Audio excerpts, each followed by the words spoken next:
welcome back. Another day, another vlog. It's Friday, the end of the week. Wow, geez, this week went quick.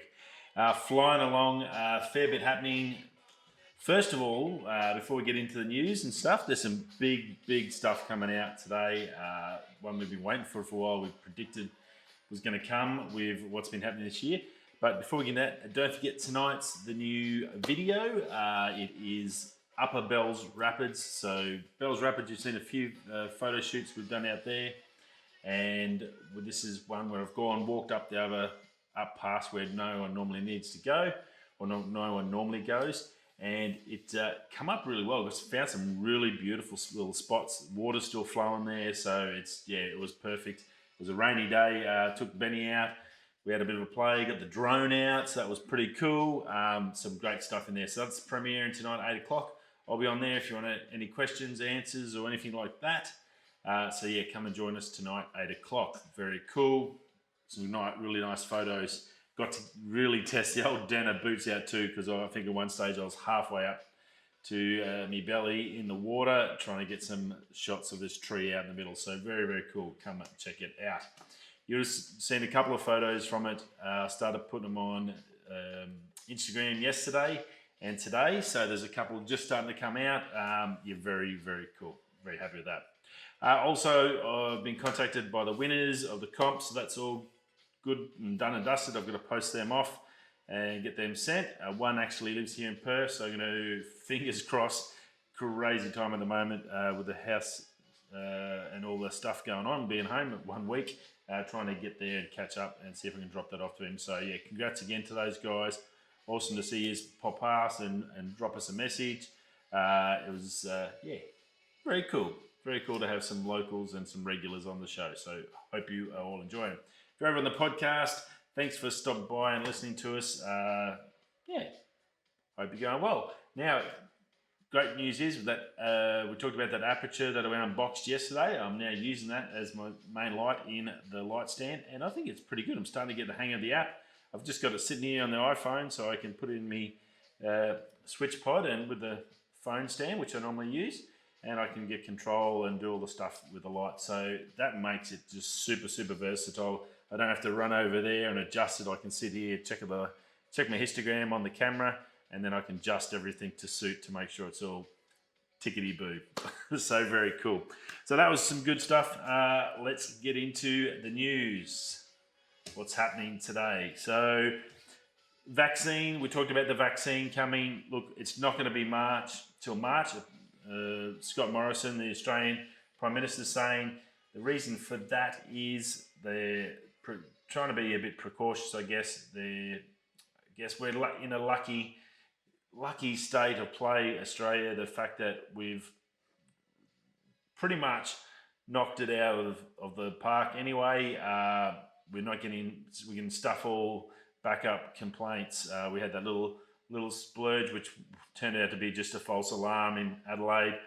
Sydney's had a couple of little tricks, just some minor bits and pieces compared to places like America, which is predicting a massive surge today of deaths and more coronavirus infections. So we're doing really well against the rest of the world. So there's no real, I guess, need to rush out and do it. We obviously still can't travel around the world until everyone else gets their shit together.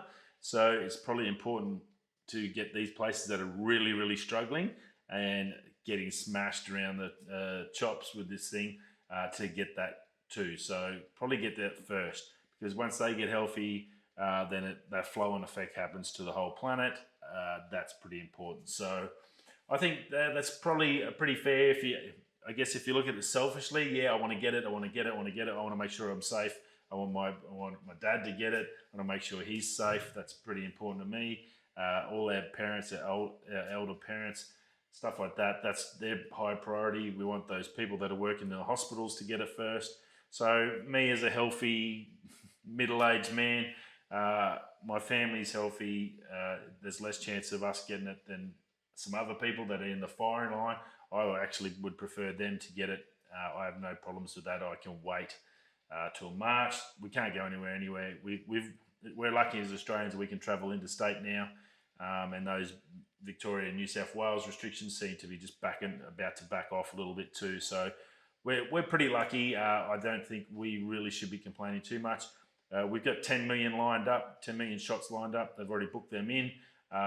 Good thing is those 3 months leading up to March, when we're going to have to wait, we're going to be able to see the effects of what happens when it's pumped out on a broad scale. So that's really good too. So I don't think it's really that a bad deal. Just fantastic that they've got something that's going to do some good to a lot of people that are suffering, and that's probably the better play for that. So good news on that, and a bit of a timeline there.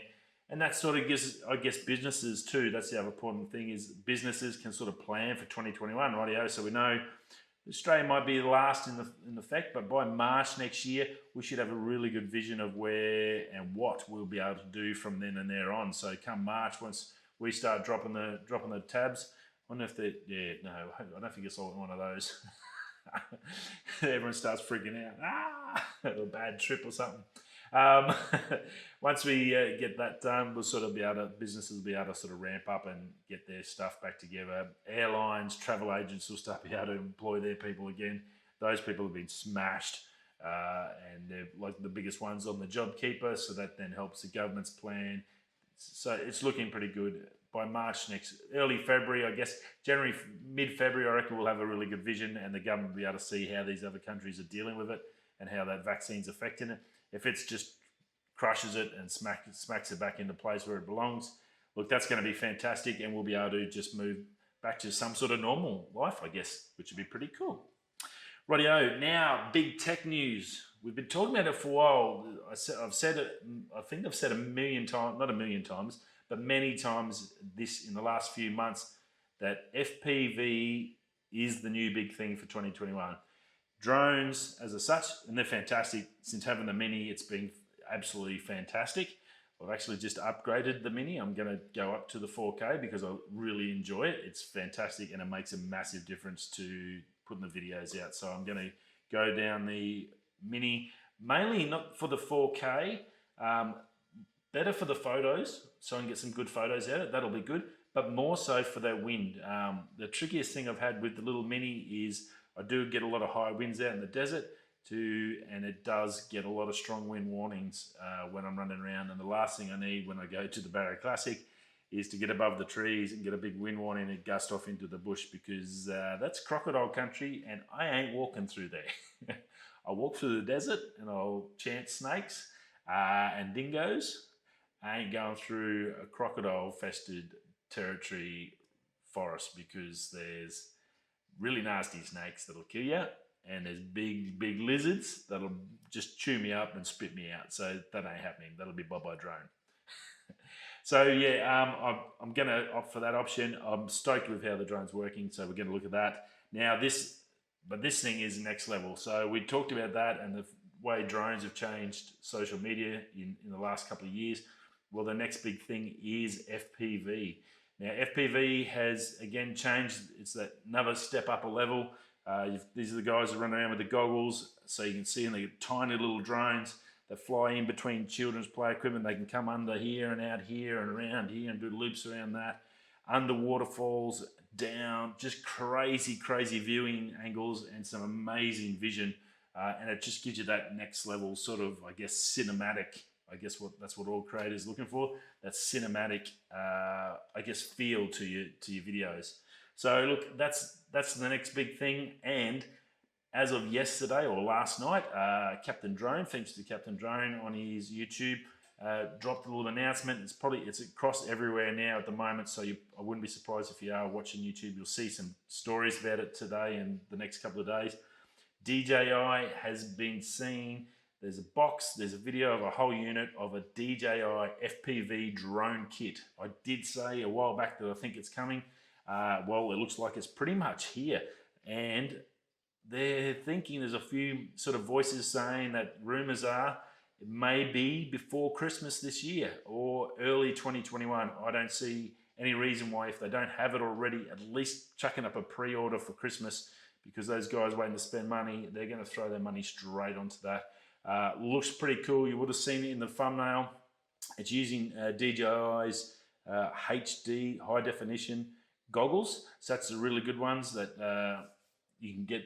Used to be like 720p and below. These are like 1080p, and you can record straight into them, and they've got the good range and really, really good quality.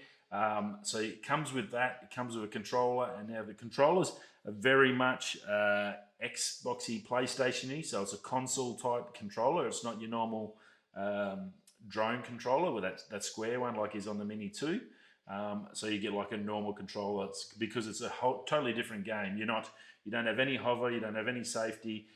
You've got to hold it in the air, and you've got to fly it, but it goes 10 times faster, and you can do spins and twirls and the whole work. So very different beast, but it looks to be a great way. Now that they're going to do it, I think this is going to be huge in next year. Hotel's going to have to bring one out. Skydio, if they want to keep playing in the space, they're going to have to come out with some sort of FPV magic as well. The rumors are 4K 60. We know with the controllers that they do 720. With the goggles, they'll do 720 at 120 frames a second. So with that, and they'll record at 1080 at 60 frames a second. So if those goggles are doing that, there's no reason why this little FPV drone is not going to be able to do at minimum that, if not more. So hopefully that 4K 60 is not too far off the mark, which will be the same as the Mini 2. It's going to at least have a 2-axis gimbal. They reckon the 3-axis won't be there purely because it's going to be going high speeds, twisting, turning, rumbling, all that. The gimbal's not going to be quick enough to keep up with that. So it's not going to be super, super smooth footage, but I think the footage is going to rely on how good you are with the controls, and that'll get better as time goes on. Now, they did notice on the leaked images that there's a couple of obstacle avoidance sensors at the front of the unit, and they reckon possibly on the bottom, and that's purely maybe as like a backup to if you're going to hit something, it'll stop it, or when you come into land, it'll still get you land. So you're going to get a little bit of carryover features from your normal DJI systems and the drones into it, which will then advance the FPV scene as well. So if DJI can come in and give you some of these more advanced features, that sort of safety precautions, so you're not going to crash into stuff all the time, which FPVs do. They crash all the time because you basically, once you take your fingers off the joystick, it just goes straight into the ground. So very, very cool. I think price-wise, the last thing to sort of talk about, and look, I can't see it being too cheap. Those goggles just itself, you get the goggles and the receiver unit with the camera and the controller are $1,300 Australian at the moment, and that's on sale at the moment. Now, I can't see them dropping unless they drop the price of that whole unit, and I know they're going to sell crap tons of these, which will then make it cheaper to make them and buy them and all that, and I understand that economy of scale, but I still can't see them at the initial point being super cheap. By next Christmas, yeah, I think there's going to be a total change of the whole market, and you'll see these will be selling all year like hotcakes. It's going to be big. I think if they could get it around the 1,500 Australian, which is roughly around $1,000 US market, I think ideally they'd be like trying to really push at the $999 US price tag. That means you get the drone, you get the goggles, you get the controller, you get a full set ready to go you'll get a special case like they normally do. You get all that, blades, spare blades, all your normal DJI sort of setup that you do with like a fly mole combo. And it might even be like $999 for the base unit, and then say $1,100 or $1,200 for the fly mole combo. So that sounds, I think, a little bit more feasible, and that'll be around the $1,500 to $1,700 for Australia. And look, I think they're still going to sell out at that. So be ready and aware that they are coming, and you may see them before this Christmas. So you may want to save your pennies for that one. Very, very cool. The only other thing I will say, the pictures that you can see, it's a non-foldable design. So whereas the Mini and all the Mavic range is foldable, so it's compact, I can sit my Mini and the controller in one lens spot in my camera bag. This won't be happening. You're going to have to carry this as a separate case. So a little bit, don't know why they've gone that way. I'm not sure if it's strengthening for crashing or accidents or whatever. but it sort of seems everyone really enjoys the fact that you can go that compact route.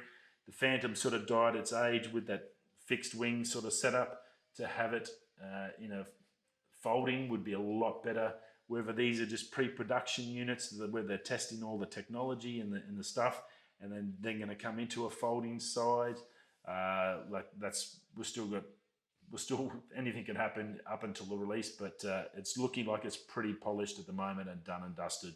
Like you've got the whole box is made with the photos on the front and everything. So I don't think it's going to be folding. So that in essence will be a little bit painful. I'm assuming it's only going to be a small unit though. So there's, depending on its actual size, physically when you see it in someone's hands, hopefully it's only like small in that hand size. If it does, you could probably fit that into your camera bag anyway, and then the controller with a slot somewhere in. So it may not be as bad as we're thinking. So see how we go on that. So look, huge news. I think that is going to be the biggest thing in 2021. I'm going to go my prediction right now for 2021. DJI FPV will go bananas next year, or if it comes out this year, it will sell like hotcakes over the Christmas, New Year. If everyone's got vouchers, they're going to be dumping them straight into this. It is going to be, 2021 will be FPV Central on YouTube. Rightio, another big tech drop bomb today. Qualcomm M1, the Apple M1. We know how insane that, the ARM architecture, it's changing the world as we know it in computers, laptops now running basically mobile processors. Well, it looks like Qualcomm's not going to be standing around and taking this and being taken down from the top dog spot. The 865 Snapdragon runs all the elite phones at the moment. It's 5G, it does all those women friggin' 150 million megapixel shots on the cameras, quad cameras, and runs everything. It's an amazing chip. Well, it's been smashed out of the ballpark by the new one, the 888 quad Qualcomm 5G 5 nanometer processor for mobile ARM architecture.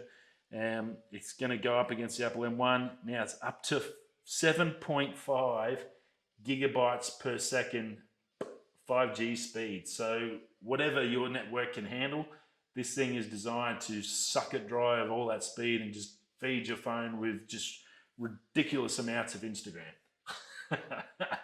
Or gaming, so gaming as well. So and that's going to be huge. So it's going to be ultra fast. We know they're the premium guys at the moment. Apple's up the ante. Qualcomm's come straight back. They're going to give you phones, which means Samsung phones next year are going to be just crazy ridiculous. Having that, the Apple phones next year are going to benefit from having an M1 chip that houses everything into this phone. So they're going to be crazy. So 2021 is going to be a huge year for tech. So hang on to your horses on this one. Now it's multi-SIM for international roaming, so it can understand all that. So you can have multiple SIMs in there. That's going to be pretty cool. Wi-Fi 6 gets a bit of a kick in the guts.